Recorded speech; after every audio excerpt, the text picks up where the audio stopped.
So Diablo 4's events are actually starting earlier in Season 11 because on December 18th and going to January 6th, we will be getting our first loot event, which is going to be a Goblin event. It's also going to be the kind of Christmas holiday event, but it's primarily going to be hunting goblins. And then we also have another event that's usually done later in the seasons also combined into this. And while you'll be able to get a ridiculous amount of loot just hunting goblins during this event, you can actually do something right now to get ready for this event that will not only allow you to get a ton of additional loot, but you can also level up ult incredibly quickly using this as well. So to start off, what is actually going to be in this event, and it's primarily going to be a goblin event, meaning there's just going to be a lot more goblins pretty much everywhere. And I will have videos of how to farm these most efficiently, but there'll just be tons of goblins. And on top of that, all of these goblins can now also drop bags of loot that would give you similar loot to what that goblin would normally drop. So let's say you find a gilded goblin, they now have a chance to also drop a bag of loot on top of everything they would normally drop. So it would give you a bunch of additional gold and other things. And these bags are absolutely juiced, but on top of that, defeating any of these goblins will also give you reputation for a goblin specific reputation board for this event that you'll go through and get all the one-time rewards, the final reward giving you a resplendent spark, but there will also be the infinitely repeatable chest that gives you quite a lot of additional loot as well. And in previous goblin events, these one-time rewards were completely juiced, including things like the unique tributes for the Undercity that have very high chances to give you mythics and things like that. So this will probably just be a ton of additional loot. And then after you've completed their reputation, you can just keep farming goblins in the specific areas that are really good for farming them because they just give you ridiculous amounts of loot in general. There will also be a few free mount cosmetics you can just claim from the shop, but the most important part when it comes to this video and how you can actually get ready for this event is the holiday gifts of the tree. So while the goblin event is active, returning Grim Favors will grant you a bonus gift of the tree cache, a collection of chaos. So basically, anytime you turn in your whispers and get your cache, you will get a secondary cache, which is seeming to just be a cache of chaos. Now, if I'm not mistaken, in previous versions of this event, you would get your cache, and then when you opened up that cache, there would be another one inside of it to open up, and it would essentially just be a collection of chaos. So if you normally go turn in your whispers and you get the normal non-legendary collection of chaos cache that just gives you a bunch of random stuff, it would essentially be one of those. But what's also really good about this is it would work like a normal whisper cache, so it would also give you things like keys and experience, which will be the way you can level up ults very quickly through this event. But because of how this worked in previous events where you would get this additional box out of the cache you open from the tree, you would also be able to save up caches before the event goes live, open them all up, and just double the amount of caches you get. So that's how you can actually get ready for it, and this is how you can do that in the most efficient way. So to get ready for this event, all you're going to be doing is going and focusing on your whispers and getting as many whisper caches as you can get before the event goes live, because you'll just be able to open up all of those when the event goes live and pretty much double all of your caches. Now, like I mentioned, you also get experience from these. So if you're trying to level up any other characters, you can also open up those caches on an ult. So essentially how this works is whatever difficulty you earn a whisper cache in will give you the rewards like you're in that difficulty. So if you go earn a bunch of Torment 4 caches and open them up on a level 1 character, they will get experience and rewards like they're in Torment 4. They will also get gear like they're in Torment 4, but that gear will actually be for the class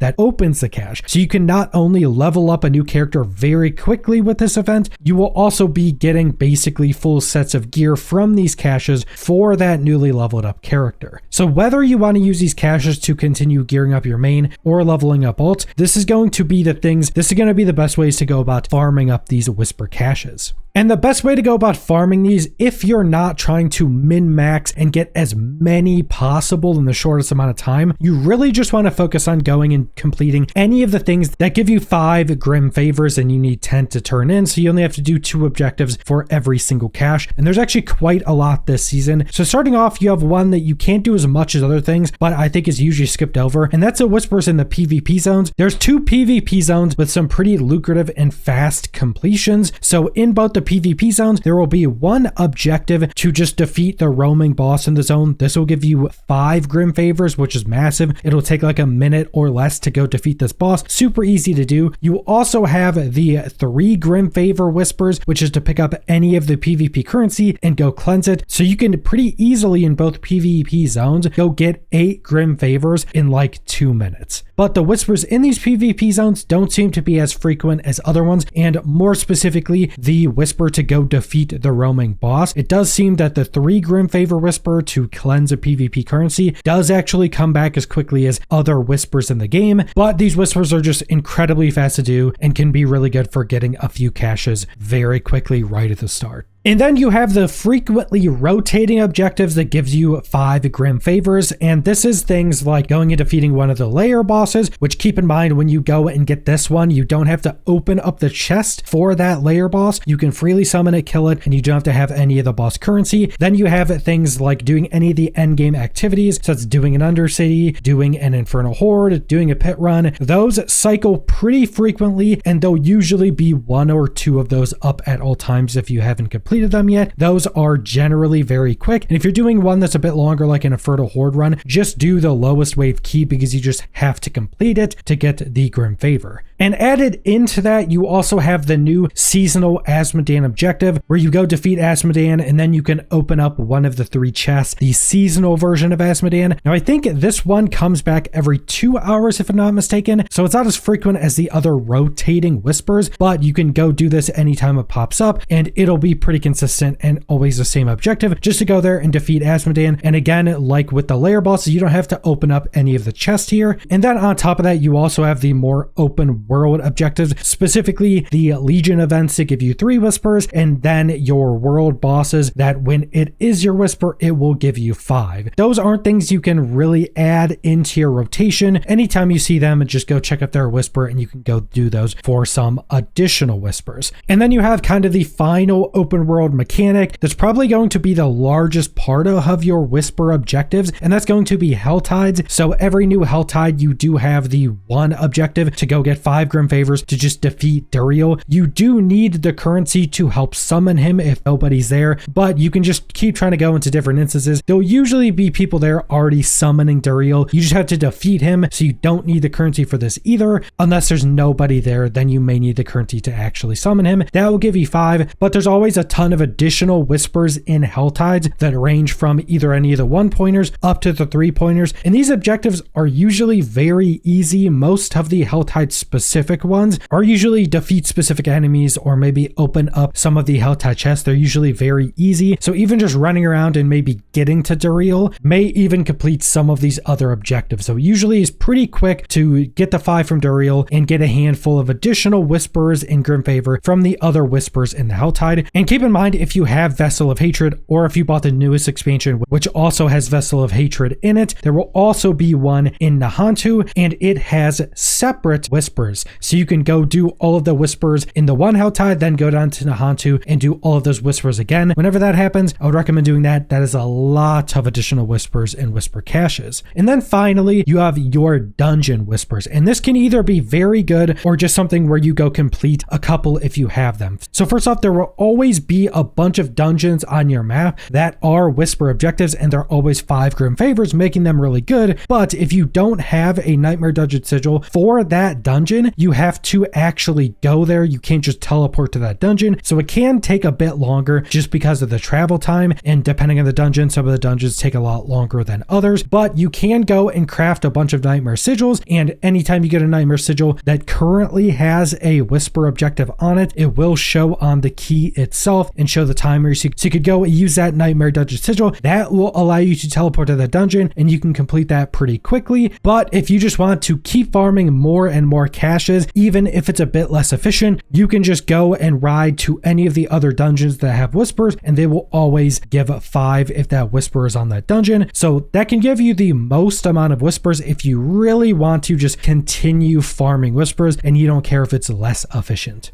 But that's pretty much all the ways to go earn as much whispers and grim favor as you possibly can to get as many whisper caches as you can possibly get. And you're just not going to open these up until the event has started. Put them in your stash, and then once the event starts, go open them on whatever character you want. And like I mentioned, you can either use these on an alt, which I will be doing another video on, because you can level up an alt incredibly quickly during this event from 1 to 60, never playing that alt, and get them a full set of gear directly through just doing these whispers on your main. Or if you just want to open these all up on your main, you'll be getting a decent bit of experience for your Paragon levels, and then you'll just be getting ridiculous amounts of loot for whatever those caches actually give. And then during the event, because you'll be getting the additional chaos caches out of the caches you open, you'll just be getting a bunch of pretty much everything, because the chaos caches kind of give a little bit of everything. So this event will be incredibly strong just based upon these whispers, whether you want to level up a new character and gear that character or just continue gearing your main. But that's all I want to go over, so thanks for watching.